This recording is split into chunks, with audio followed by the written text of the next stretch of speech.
এক ছিল ছোট্ট একটি গ্রাম। সেই গ্রামে থাকত এক বুদ্ধিমান চড়ুই পাখি। চড়ুইটি খুব পরিশ্রমী ছিল।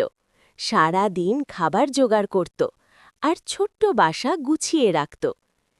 একই গ্রামে ছিল এক অলস বিড়াল। সে নিজে খাবার খুঁজত না, শুধু ভাবত কিভাবে অন্যের খাবার চুরি করা যায়। একদিন বিড়ালটি চড়ুইয়ের বাসার নিচে লুকিয়ে রইল। ভাবল চড়ুই নামলেই ধরে ফেলবে। কিন্তু চড়ুই ছিল খুব চালাক। সে আকাশ থেকে সব দেখে ফেলল।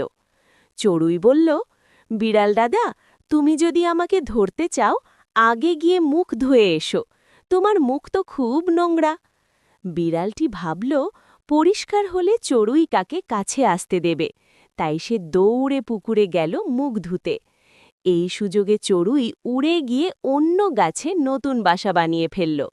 বিড়াল ফিরে এসে দেখে চড়ুই নেই। সে তখন বুঝল নিজের অলসতা আর লোভের জন্যই সে বোকা বানল।